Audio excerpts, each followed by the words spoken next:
Okay, so I'm going to be demonstrating how to make the simple ocarina. Remember, our ocarina is a small hollow vessel. It allows us to manipulate pitch because it has some holes in it. It's got a little hole in the bottom that makes our sound or our whistle noise, and we can blow into it, uncover holes, make different pitches.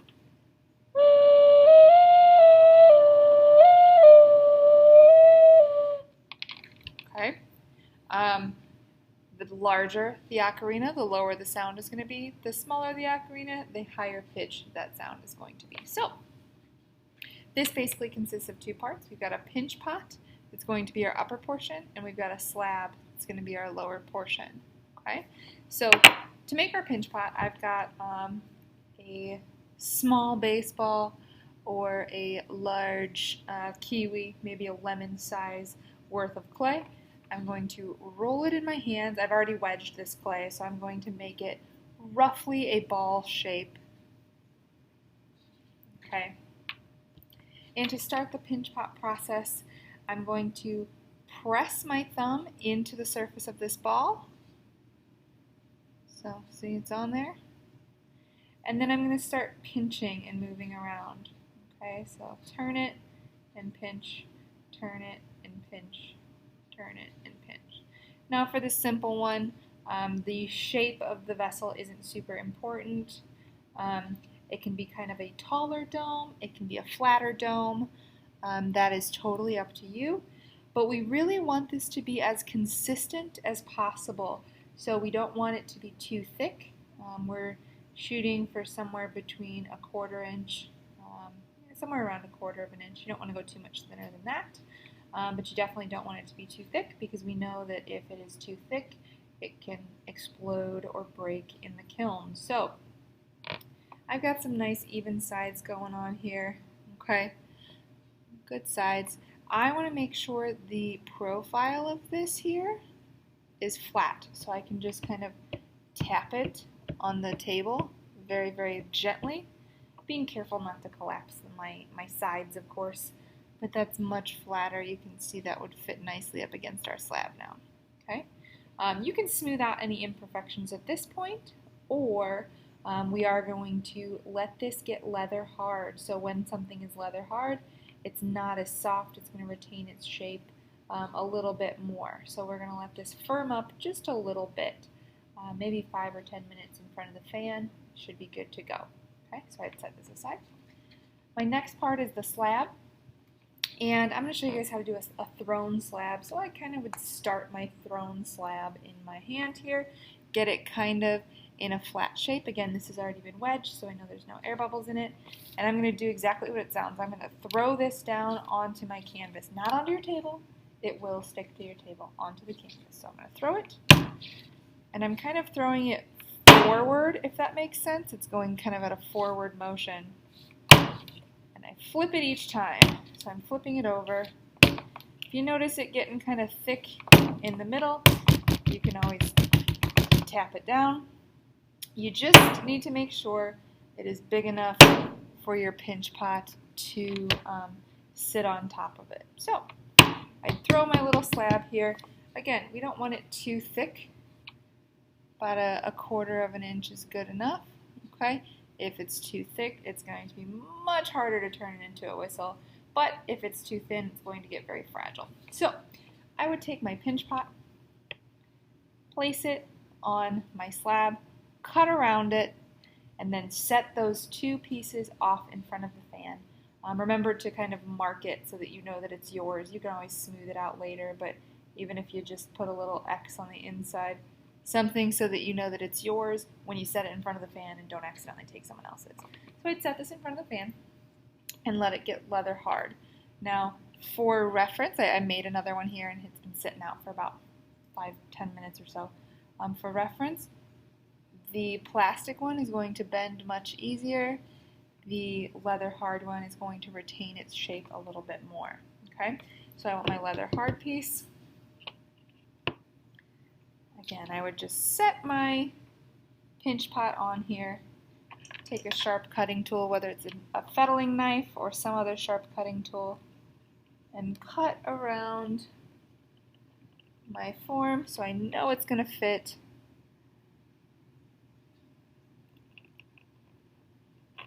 Like so.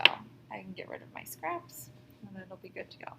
Now, like I said, these two pieces here are leather hard, so they have been sitting up for a while. I'm going to score and slip. So I will scratch around the outside of my form here, really roughing it up, making more surface area for my slip to connect with. I'm going to do the same thing here. Scratch it up, really score, score, score, score, scratch, scratch, scratch, and rough up that surface.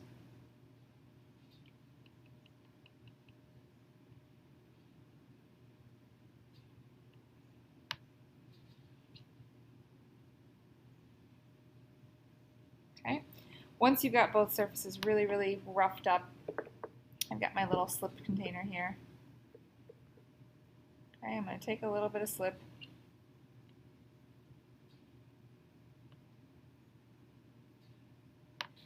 And just kind of put it all around. Oh, that was a lot. That's okay, I'll clean it up later.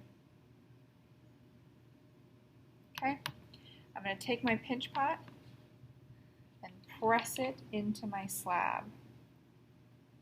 Okay, notice there's going to be some smush that happens. That's all right.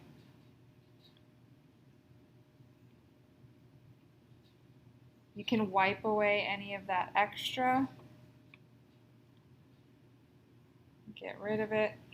And then I'm going to go in and I'm going to try and smooth the seam on the edge of this pinch pot. So I'm kind of taking some clay from the bottom, pushing it up towards the top. You could do it the other way too. I just find that usually the bottom is a little more forgiving to smush up to the top. Okay.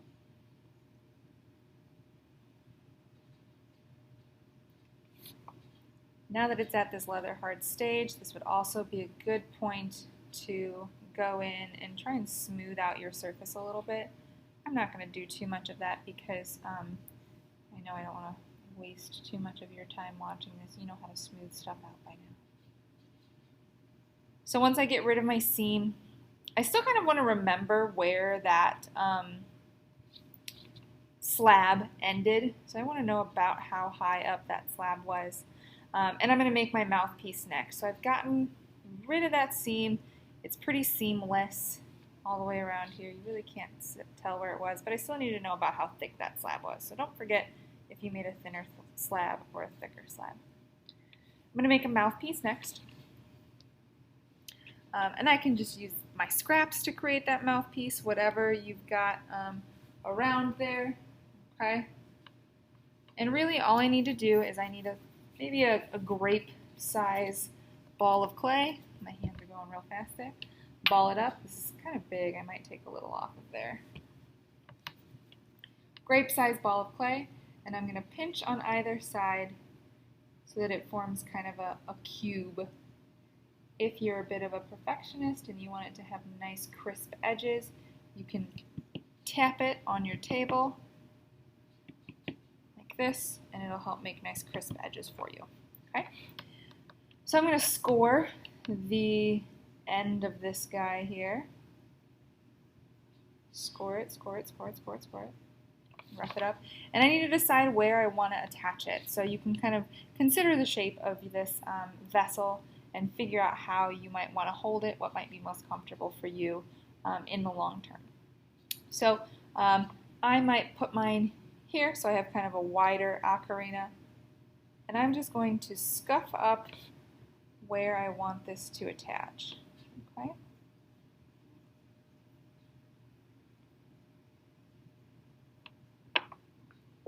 Slip. Smush it together. And now the same thing, I want to get rid of the seams. Because this is in kind of a 90-degree crevice, it's going to be a little bit harder to smooth out those seams. If you wanted to roll out a teeny tiny coil and try and press it in there, you could. But your clay should be soft enough to smooth that kind of seam there down. I always find it's helpful to get rid of the slip that's smushed out first, if you've got any of that. So I'm just taking the clay kind of down and filling that seam.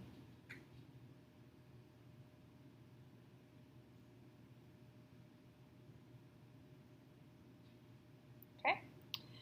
Once you've gotten rid of your seam, you'll be ready to kind of push into the hollow area that you've created. So the hardest, trickiest thing is you want to create a hole that goes through your mouthpiece and into the body of the clay, but you don't want it to be too far above your base, and you don't want it to go into your base. You want it to sit right on top of where your base was. So if you look at my finished one here, you can see where my hole was.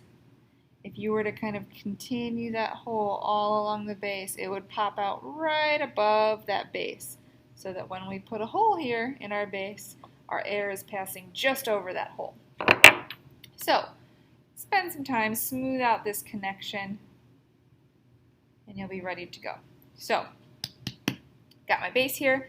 As far as where this hole needs to go, you want to kind of consider the thickness of your pinch pot. So if you had a really thick pinch pot, maybe you want to bring it down a little. If you had one that's about as wide as your popsicle stick here or so. Oh wait, I skipped something. I'm going to take this popsicle stick and I'm going to try and press it through my mouthpiece so that it comes up right on top of that base. So I'm slowly pushing, and you'll kind of feel it give. Notice I'm making sure I'm going straight this way. I'm making sure it's straight, kind of parallel with my base. And as I'm pressing, you'll kind of feel it give. When it gives and it's nice and easy to press, that's how you know that you're in the hollow part of this structure. Okay? Now we're ready to cut the hole in the bottom. I got ahead of myself before. Okay? So we want our hole to only be as wide as this stick, and I'll get another one here somewhere. As far as how far back it needs to be, we don't want the hole to start kind of right underneath where our wall is. So we want to bring this back about a popsicle stick length, and I'll make a little line here. Sorry if I'm kind of out of frame.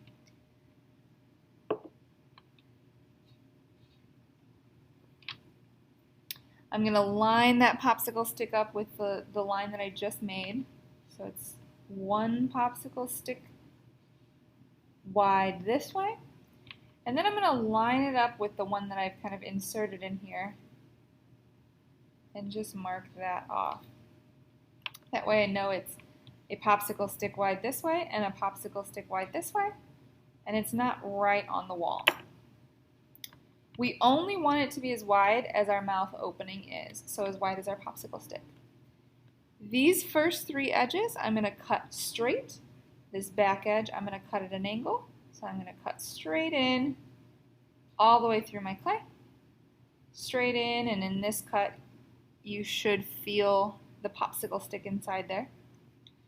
And straight down along here. Now this is the tricky one. We want this to be a pretty steep angle because this is essentially going to cut the airflow as we blow into this instrument. Okay? So I've got a little hole in there. You can see my popsicle stick if I were to, see if I can pull it out. If I were to pull it out, you can kind of see it disappear and reappear, and that's what we want. Okay? Now, there's a few things that will affect your sound and make your whistle not work anymore. One, if this angle right here isn't steep enough or isn't lined up with your hole correctly, it may not make a sound for you when you blow through it. If you've got some gunk inside the little opening here, that also can prevent the sound from coming out. The air may still pass through, but your sound might not come out. And these cleaning tools with the curved tips here are perfect for it because you can kind of reach in there and see that curved, use the curved tool to kind of clean inside that hole there. If your hole is too wide, maybe your hole is wider than the airflow that's coming through, that may also affect your sound. So let's see if I need to make any changes here. I need to make some adjustments. I find that once you kind of get your sound created, you have an instrument that's making some noises, be very, very careful. Once you get it right, you don't want to mess it up. So I'm going to just play with this angle a little bit, try and get it right. It might be a little wide there. See how I got a little bit of space next to my popsicle stick on this side? So I might try and kind of smush that a little. If I can.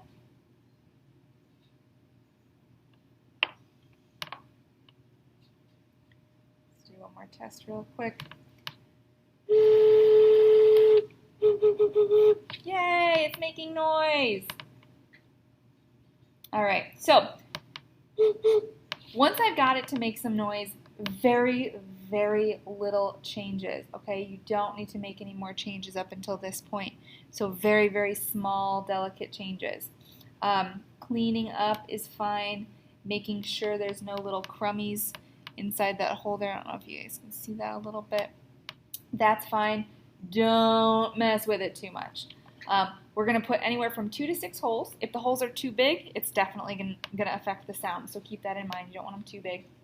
And when you drill your holes, you have a couple options. You could simply take a needle tool, press it into your kind of shape here, give it some swirling, and it'll open up the hole for you. You could smooth that out then. I also have some hole punches. Same concept. You're going to spin it as you are pressing into the body of your clay. Okay.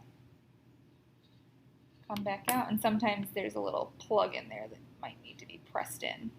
Okay. And then you want these holes to be placed somewhere where it's going to work for your hand placement. You don't want to like put them all the way up here and then they're hard to play. So think about how you hold it, and that's going to kind of determine where those holes will be. The goal of them is that when you blow into it and if you move your finger, it's going to change the pitch. So let's see if we've done this right.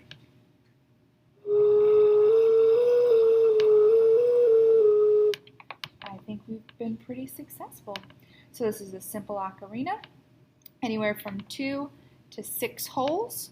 Okay, the holes change the pitch. Yeah. I think that's about it. I'd let this guy sit out to dry for probably 3 to 4 days at least. He's a pretty thick guy, so it might take a little bit longer for him to dry. Once he gets leather hard, we can burnish him, and I will show you guys that in class. So I hope this helps. If you have questions, let me know. If you need me to help you make some noise, I will happily do so. Good luck, and have fun.